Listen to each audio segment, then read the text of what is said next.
قرآن حکیم نے بھی سورہ آل عمران کے آخری رکوع میں ذکر کو سب سے پہلے اور سب سے اہم عامل کی حیثیت سے شمار کیا ہے۔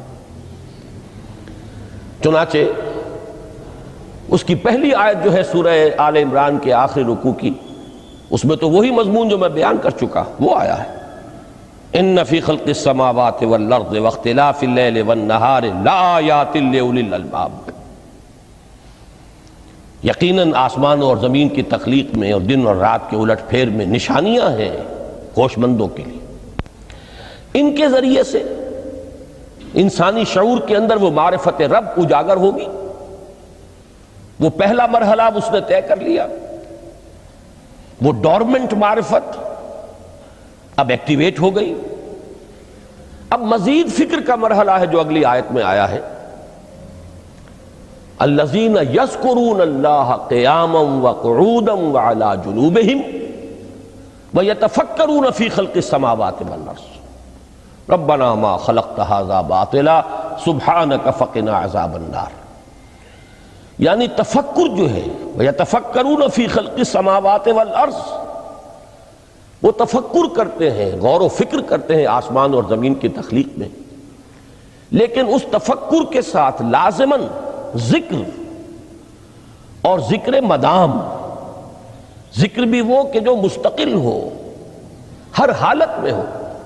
الذین یذکرون اللہ قیاما وقعودا وعلی جنوبہم، وہ لوگ کہ جو اللہ کو یاد رکھتے ہیں، اللہ کا ذکر کرتے ہیں، کھڑے ہوئے بھی، بیٹھے ہوئے بھی، اور اپنے پہلوؤں کے بل یعنی لیٹے ہوئے بھی۔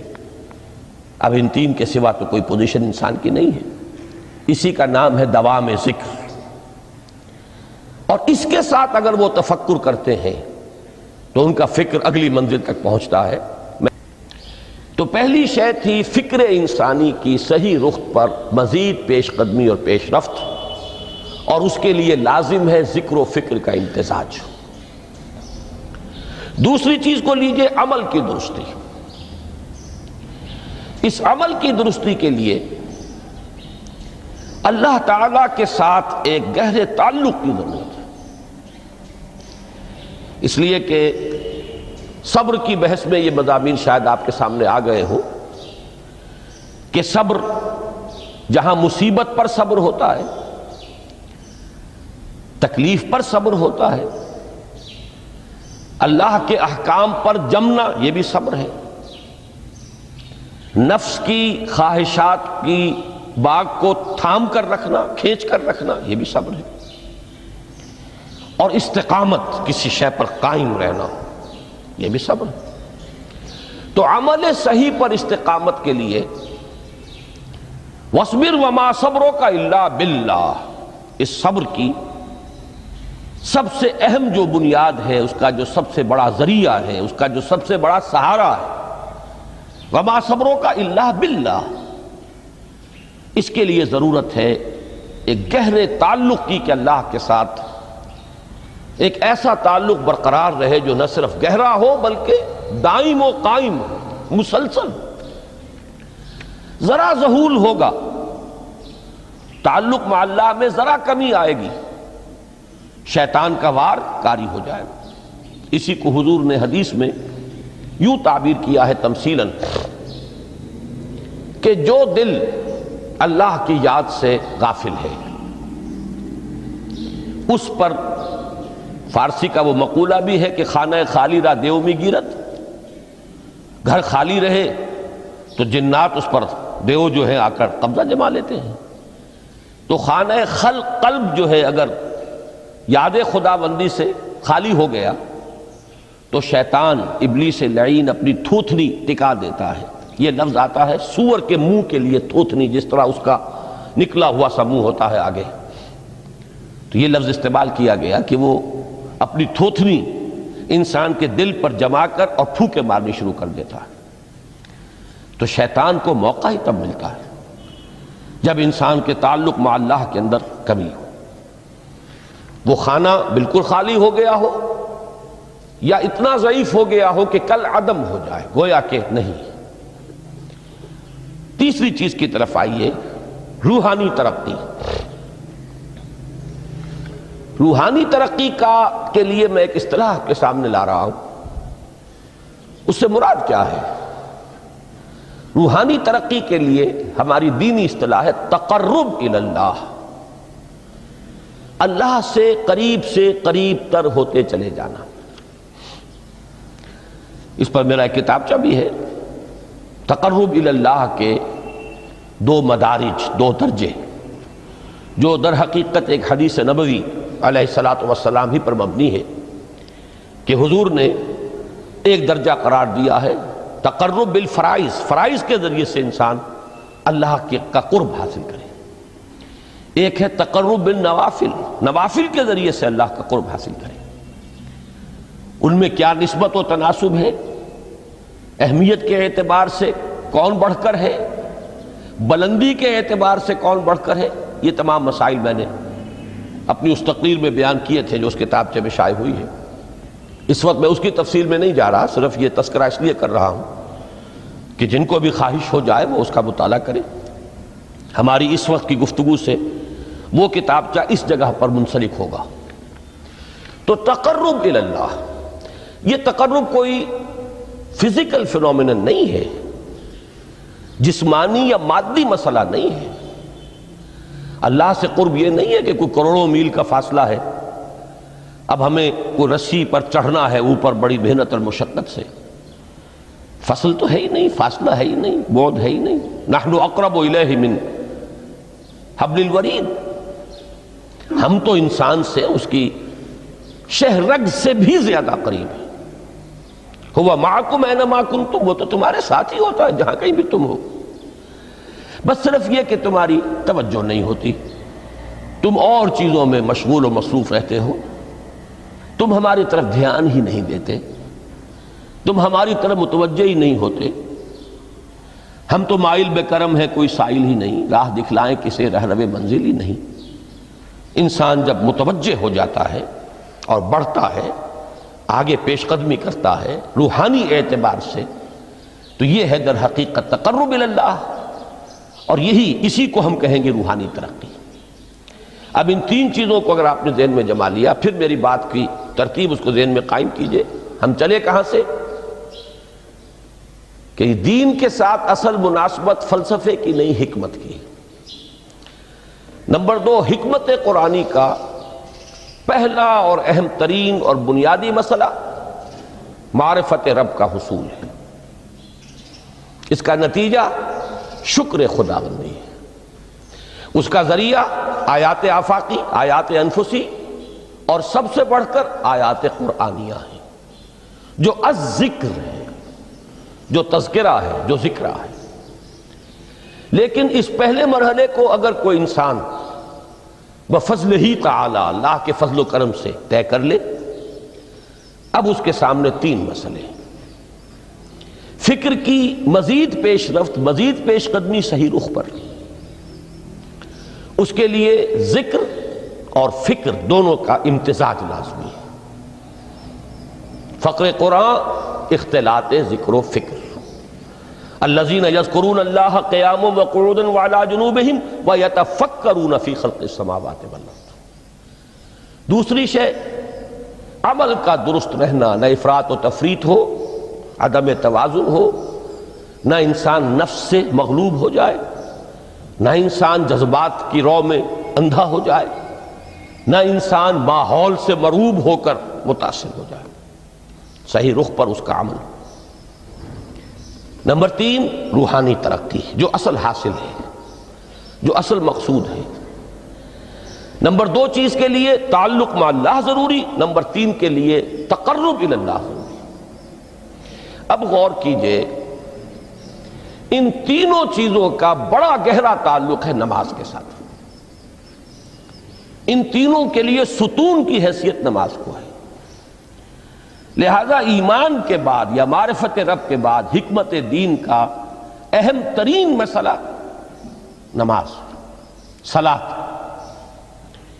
اس لیے کہ ایک طرف یہ انسان کو اللہ کے ساتھ ایک گہرے تعلق کا ذریعہ فراہم کرتی ہے، اپنے تمام مصروفیات میں سے ان مشغولیتوں میں جن میں گم ہونے کا خدشہ ہوتا ہے، نکلو۔ 24 گھنٹے کے معمولات میں سے کم 5 مرتبہ تو لازماً نکلو، اور اپنے آپ کو ذرا، اپنے حواس کو بھی، اپنی باطنی کیفیات کو بھی ذرا تازہ کرو۔ اگر کوئی گندگی، نجاست، کسی طرح کی ناپاکی کا کوئی معاملہ ہے، طہارت حاصل کرو۔ طہارت سے تمہارے اندر روح کو بھی بالیدگی ہوگی، تمہارے حواس بھی تازہ ہوں گے، تم گویا کہ بحیثیت کل تمہاری ہستی چاق و چوبند ہو جائے گی۔ وہ کسل، وہ سستیاں، وہ جو ایک کثافتیں ہوتی ہیں، ان سب سے نجات حاصل کرو، اور آپ اپنے رب کے حضور میں کھڑے ہو جاؤ، اس کے ساتھ اپنا عہد بھی تازہ کرو، اس کی اہم صفات کو بھی اپنے ذہن میں پھر مستحضر کرو۔ یہی وجہ ہے، دیکھیے میں نے جو آیات آپ کو شروع میں سنائی تھی، سورہ لقمان کی 2 آیتیں، پہلی آیت میں اس کا ترجمہ کر چکا، دوسری آیت وَلَقَدْ وَإِذْ قَالَ لُقْمَانُ لِابْنِهِ وَهُوَ يَعِظُهُ يَا بُنَيَّ لَا تُشْرِكْ بِاللَّهِ إِنَّ الشِّرْكَ لَظُلْمٌ عَظِيمٌ۔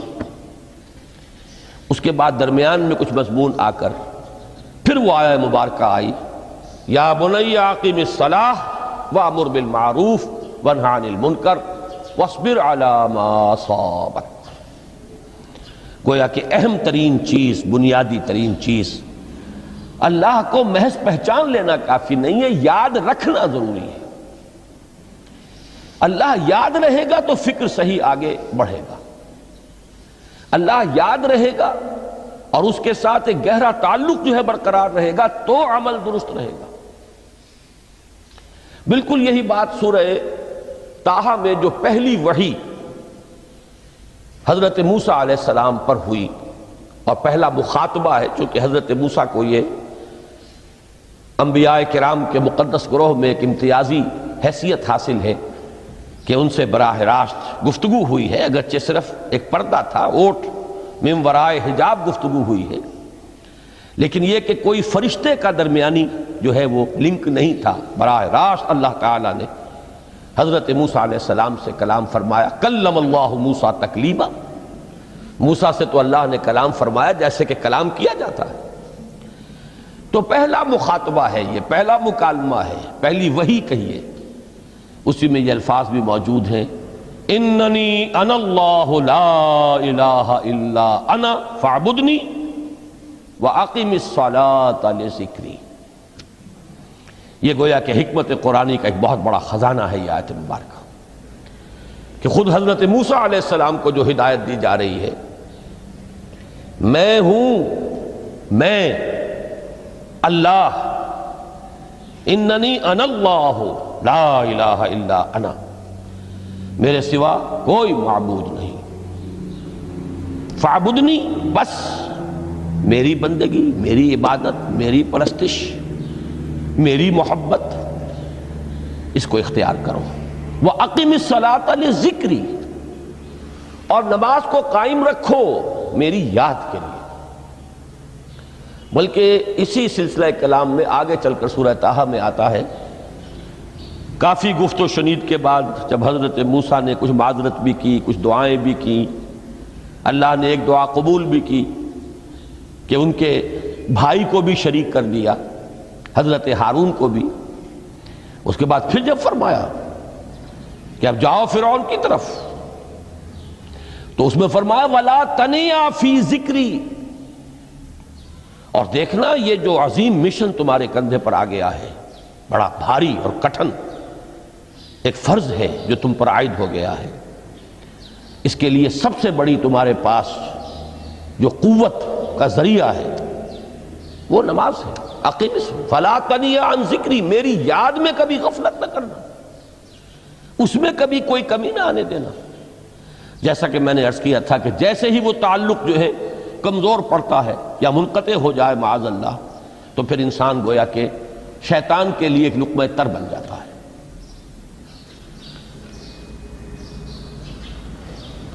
اب آپ غور کیجئے، تیسری شے تقرب الی اللہ، اس کے حوالے سے بھی جو فرائض اور نوافل کی بات ہے اس کو اس وقت ذہن سے نکال کر یہ سمجھیے کہ اس میں نماز کا کیا مقام ہے، اس لیے کہ نماز فرض بھی ہے، نماز نفل بھی ہے، وہ تو ان دونوں میں شریک ہو جائے گی۔ اب اس کو لفظ صلاۃ کے حوالے سے آپ ان دونوں چیزوں کو سمجھیے۔ صاد لام واو یا یہ چونکہ حروف علت ایک دوسرے سے بدلتے رہتے ہیں، یہ جو مادہ ہے اس کی جو خالص لغوی اصل ہے، جو خالص عربی زبان میں اس کا بنیادی مفہوم ہے، وہ آگ جلانا یا آگ تاپنا یا آگ سینکنا، حرارت حاصل کرنا۔ لہذا بار بار آتا ہے جہنم کے ذکر میں، اسلوہا، اب جلو اس میں، تاپو اس کو، یہ سینکے گی تمہیں۔ بلکہ تفتلون کا لفظ آیا ہے حضرت موسیٰ کے کلام میں، جب وہ گئے تھے کوہ طور پر، جب پہنچ گئے تو تھے آگ تک کی تلاش میں، لعلکم تفتلون، تو اپنے اہل خانہ سے یہی کہا تھا کہ مجھے کہیں وہ روشنی نظر آ رہی ہے، غالباً کوئی وہاں سے آگ مل سکے گی، ورنہ یہ کہ کوئی رہنمائی کو رستہ مجھے مل سکے گا، میں وہ آگ لے آؤں گا، کوئی چنگاری وہاں سے لے آؤں، لعلکم تفتلون، تاکہ تم، اب یہ اصطلاح در حقیقت باب افتعال ہے، اور یہ تے یہاں پر توئے کی شکل اختیار کر گئی، تا نے توبن کی صورت اختیار کی سواد کی وجہ سے۔ بہرحال اس کا سب سے بنیادی مفہوم جو ہے وہ ہے تاپنا، سکائی حاصل کرنا، حرارت۔ اس کے حوالے سے سمجھ لیجئے کہ سب سے بنیادی تعلق اس کا جو ہے وہ روح کے ساتھ ہے۔ روح میں محبت خداوندی کی آگ اگر ٹھنڈی پڑ گئی ہو، اگر محبت خداوندی کی حرارت میں کمی ہو رہی ہو، تو اس کو اثر نو، جس کو کہ میں آج سوچ رہا تھا تو ایک لفظ ذہن میں آیا کہ جیسے بیٹری اس کو ریچارج کیا جاتا ہے، اسی طریقے سے روح کے اندر محبت خداوندی کی اس حرارت کو اثر نو تازہ کرنا، یہ ہے در حقیقت نماز کا اصل مقصد۔ اس لیے کہ اس لفظ کا بنیادی مفہوم، اصل لغوی مفہوم تو یہ، اگرچہ اس کا سب سے زیادہ کثرت سے جو استعمال ہوتا ہے، اور لفظ صلاۃ جس سے در حقیقت جس تصور پر مبنی ہے وہ ہے اقدام، کسی کی طرف متوجہ ہونا اور پھر دعا۔ صلاۃ کا سب سے قریبی مفہوم لفظی جب بیان کیا جائے گا، اس سے مراد، اس کے معنی، تو دعا اس میں اہم ترین ہے۔ کسی کی طرف توجہ کرنا، مناجات کرنا، گفتگو کرنا، مخاطبہ، مکالمہ، دعا، یہ در حقیقت صلاۃ کا سب سے بڑا اصطلاحی مفہوم ہے۔ لیکن جو اس کا مادہ ہے، صاد لام واو یا صاد لام یا، اس کا اصل مفہوم جو ہے وہ تاپنا، حرارت حاصل کرنا۔ تو ان دونوں کے حوالے سے عرض کر رہا ہوں، وہ تاپنا اور حرارت حاصل کرنا وہ ہے روح کے اعتبار سے۔ وہ جو کہا اقبال نے کہ بجھی عشق کی آگ اندھیر ہے، مسلمان نہیں راہ کا ڈھیر۔ یہ عشق کی آگ جب بجھ جاتی ہے، در حقیقت یہی تو انسان کی روحانی موت ہے۔ جب یہ نہ رہے تو چاہے منطق میں بہت انسان ماہر ہو، مجھے اقبال کا ایک شعر یاد آیا ہے تقابل کرتے ہوئے، ایک انسان محکوم اور ایک انسان حر، آزاد انسان، ان کی نفسیات میں جو بنیادی فرق علامہ اقبال نے مختلف مواقع پر بیان کیے ہیں۔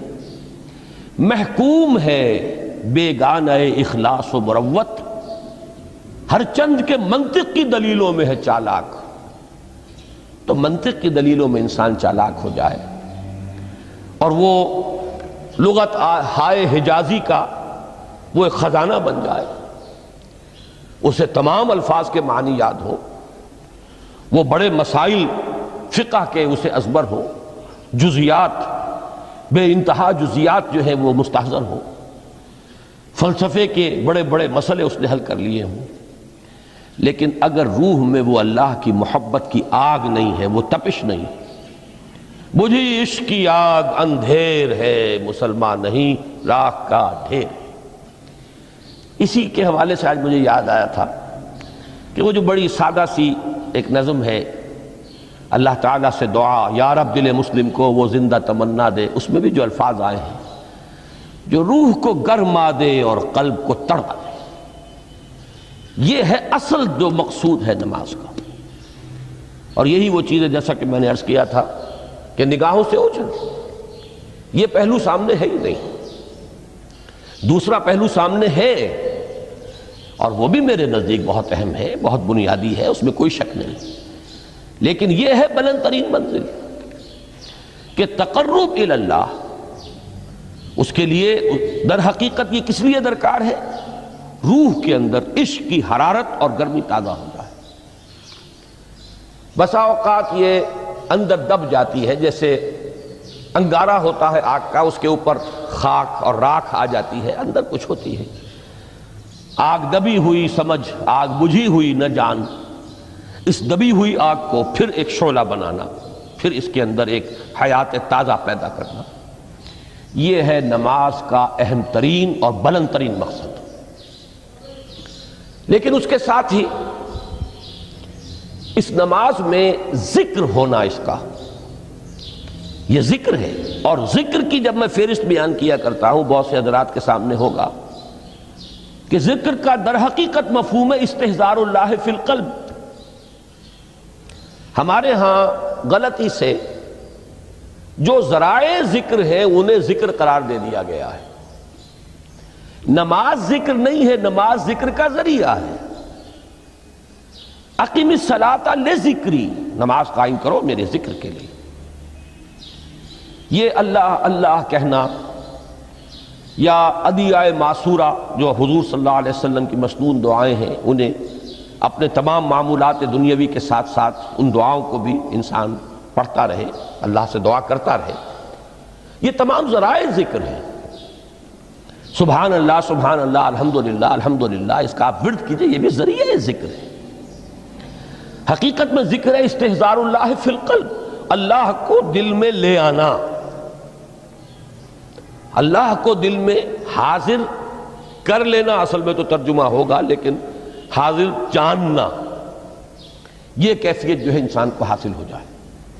اب اس کے حوالے سے ذرا بات سمجھیے کہ ایک تو میں عرض کر چکا ہوں مجسم ذکر تو قرآن ہے، لہذا ذکر کی فہرست جب آپ کریں گے ذرائع ذکر تو ان میں سب سے پہلے قرآن آئے گا، اس لیے کہ وہ ہماری حکمت کے پہلے مسئلے کو حل کر رہا ہے، بنیادی مسئلہ، اہم ترین مسئلہ۔ دوسرے نمبر پر ذکر جو ہے، اب اس کے لیے کچھ اصطلاحات جو میرے مختلف دروس میں شاید آپ کے سامنے بعد میں آئیں یا پہلی آ چکی ہوں، ان کے حوالے سے میری بات سمجھیے۔ ایک ذکر غیابی ہے، تھرڈ پرسن میں، صیغہ غائب میں اللہ کی یاد کرنا، اللہ اکبر اللہ اکبر اللہ اکبر۔ ابھی اللہ اکبر جو ہے یہ جملہ اسمیہ خبریہ ہے، ایک حقیقت کی تکرار آپ کر رہے ہیں، اللہ سب سے بڑا ہے، اللہ سب سے بڑا ہے، سبحان اللہ سبحان اللہ سبحان اللہ۔ یہ در حقیقت ذکر غیابی ہے کہ آپ اس میں مخاطب نہیں ہے اللہ سے، ایک ذکر خطابی کہیں یا ذکر حضوری کہیں، جس میں مکالمہ ہوتا ہے، جس میں گفتگو ہوتی ہے۔ تو نماز در حقیقت ذکر حضوری اور ذکر خطابی کی بلند ترین شکل ہے۔ اس لیے میں نے عرض کیا تھا کہ نماز کے لفظ یا صلاۃ کے لفظ، یہ اصطلاحی معنی جو اکثر و بیشتر کیے جاتے ہیں، وہ ہے دعا، اور دعا میں ہوتا کیا ہے؟ مکالمہ ہے، مخاطب، اے اللہ، اے میرے رب، اے پروردگار۔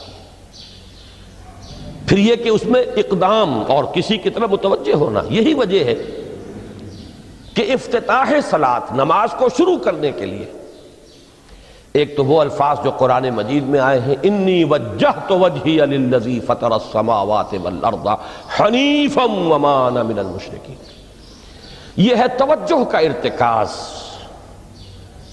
بشرطے کہ یہ صرف الفاظ ہی نہ نکل رہے ہوں، واقعتاً یہ تعبیر ہو اس وقت کی انسان کی نفسیاتی کیفیت کی، کہ شعوری طور پر وہ فیصلہ کرتا ہے کہ اب میں منقطع ہو رہا ہوں، ہر چہار طرف سے اپنی توجہ کو ہٹا کر، ہر مسئلے سے اپنے آپ کو خالی و ذہن کر کے یعنی ظاہری اور باطنی دونوں اعتبار سے میں اپنی توجہ کا ارتکاز کر رہا ہوں اس ذات کی طرف جس نے آسمانوں اور زمین کو پیدا کیا، اور بالکل یکسو ہو کر رہا ہوں۔ انی وجہت وجہی للذی فطر السماوات والارض حنیفا وما انا من المشرکین۔ اور دوسری وہ جو دعا جس سے ہم افتتاح کرتے ہیں اپنی نماز کا، دیکھیں اس میں خطاب کا کس قدر اہتمام، وہاں سبحان اللہ نہیں ہے، سبحانک اللہم، پاک ہے تو اے رب ہمارے، وبحمدک وتبارک اسمک وتعالی جدک۔ اب آپ غور کر رہے ہیں، یہ ہے تخاطب، براہ راست مخاطب ہونا ہو رہی ہے۔ تو سب سے پہلی بات تو یہ ہوئی کہ ذکر کی ایک شکل ہے ذکر غیابی، دوسری ذکر حضوری، اور ذکر حضوری یا ذکر خطابی کی بلند ترین منزل، بلند ترین اس کا ذریعہ نماز۔ اس کو ایک پہلو سے اور سمجھ لیجئے، سورہ فاتحہ جب پھر ہم پڑھتے ہیں جسے الصلاۃ کہا گیا ہے، جو لب لباب ہے، خلاصہ ہے، اس میں پھر تدریجاً غیاب سے حضور کی طرف پیش قدمی ہوتی ہے۔ الحمدللہ رب العالمین الرحمن الرحیم مالک یوم الدین، یہ ذکر غیابی ہے، اس میں ابھی خطاب نہیں آیا، یہ وہی جملہ اسمیہ ہے، کل تعریف اس اللہ کے لیے ہے جو تمام جہانوں کا پروردگار ہے، مالک ہے، جو رحمان ہے، رحیم ہے، جزا و سزا کے دن کا مختار و مالک ہے۔ اب یہ غیاب سے حضور کی طرف، ایاک نعبد و ایاک نستعین اہدنا الصراط المستقیم، یہ ہے وہ۔ اب پہلے ایک معاہدہ ہے، ایک اقرار ہے، اعتراف ہے، وعدہ ہے، اور پھر دعا ہے، استدعا ہے کہ حضور نے فرمایا، یقول اللہ تعالی، اللہ یہ فرماتا ہے، اسی لیے اس کو حدیث قدسی کہیں گے، قسمت الصلاۃ بینی و بین عبدی نصفین، میں نے نماز کو اپنے اور اپنے بندے کے مابین آدھا آدھا تقسیم کر دیا ہے۔ اب یہاں تک تو جملہ ہے اللہ کا، یہ ہے حدیث قدسی۔ اب آگے جو ہے نریشن اس کی جو ہے حضور صلی اللہ علیہ وسلم کی جانب سے ہے، یعنی خبر دے رہے ہیں وہ اللہ کی طرف سے ہی۔ ویسے تو تمام احادیث ہی گویا کہ ہم سمجھتے ہیں انسپائرڈ تو اللہ کی طرف سے ہی ہے، لیکن یہ کہ جہاں صراحت ہو کہ اللہ کہتا ہے وہ حدیث قدسی ہے۔ تو یقول اللہ تعالی قسمت الصلاۃ بینی و بین عبدی نصفین، یہاں تک تو حدیث قدسی ہے۔ اب دوسری عام حدیث ہے، اذا قال العبد الحمد للہ رب العالمین یقول اللہ تعالی حمدنی عبدی، جب بندہ کہتا ہے الحمدللہ رب العالمین، پروردگار کہتا ہے میرے بندے نے میری حمد کی۔ جب بندہ کہتا ہے الرحمن الرحیم، پروردگار فرماتا ہے اثنا علی عبدی، میرے بندے نے میری ثنا کی، بڑی تعریف کی۔ جب بندہ کہتا ہے مالک یوم الدین، اللہ فرماتا ہے مجدنی عبدی، میرے بندے نے میری بڑی بزرگی بیان کی ہے، تمجید کی ہے۔ پھر جب بندہ کہتا ہے ایاک نعبد و ایاک نستعین، اللہ فرماتا ہے ھذا ما بینی و بین عبدی ولعبدی ما سأل، یہ ہے میرے اور میرے بندے کے درمیان۔ یہ تو معاہدہ ہے نا، معاہدے میں تو دو فریق جکڑے جاتے ہیں، بند جاتے ہیں، یہ میرے اور میرے بندے کے درمیان ہے، اور میرے بندے نے جو طلب کیا میں نے دیا، اس لیے کہ اس میں طلب بھی تو ہے، ایاک نستعین، تیری مدد چاہتے ہیں، یہ طلب ہے، اسی کی شرح ہے جو اب آخری 3 آیتیں ہیں۔ پروردگار ہم تیری مدد چاہتے ہیں، پروردگار ہم تیری ہی بندگی کرتے ہیں اور کریں گے، اور تیری ہی مدد چاہتے ہیں، چاہیں گے۔ اگر حال میں اس کا ترجمہ کریں گے زمانہ حال کے اعتبار سے، اس لیے کہ فعل مضارع میں تو دونوں موجود ہیں، شامل ہیں، تو یہ ایک اعتراف ہے، اظہار حال ہے۔ اللہ کرے کہ وہ واقعتاً صحیح اظہار حال ہو، ہم واقعی اللہ کی بندگی کرتے ہوئے یہ کہیں کہ ایاک نعبد، ورنہ اگر ہماری اصل صورتحال سے وہ مطابقت نہ رکھتا ہو تو پھر تو ایک طرح کا جھوٹ ہو جائے گا، غلط بیانی ہو جائے گی۔ ایاک نعبد، تیری ہی بندگی کرتے ہیں، اور مستقبل میں کیجئے، کریں گے، یہ ہے عہد، تیری ہی مدد چاہتے ہیں، تجھی سے مدد طلب کرتے ہیں، تجھی سے مدد چاہتے رہیں گے، اس کے لیے فرمایا وَلِعَبْدِ مَا سَأَلَ۔ اور پھر اس کے بعد وہ استدعا ہے اهدنا الصراط المستقیم صراط الذین انعمت علیہم غیر المغضوب علیہم ولا الضالین۔ اس حدیث میں اس کو ایک ہی جملے کو لیا گیا ہے، ایک ہی جملے کی حیثیت سے۔ جب بندہ یہ کہتا ہے تو اللہ فرماتا ہے ھذا لعبدی ولعبدی ما سأل، یہ خالص میرے بندے کے لیے ہے، اس بندے نے ایک درخواست پیش کی ہے اور میں نے گرانٹ کی، وہ اپلیکیشن، وہ ریکویسٹ گرانٹڈ ہم نے دے دی، ولعبدی ما سأل۔ یہ ہے اس کی تاثیر کا عالم، بشرطے کے معاملہ وہ شعور کے ساتھ، بشرطے کے مطابقت ہو ظاہر اور باطن کی، بشرطے کے مطابقت ہو قول اور فعل کی، تو اس کا اتنا اونچا مقام ہے کہ ایک ایک جملہ ادھر ادا ہوا، ادھر اللہ کی طرف سے ریسپانس مل رہی ہے۔ افلاک سے آتا ہے نالوں کا جواب آخر، اٹھتے ہیں حجاب آخر، کرتے ہیں خطاب آخر،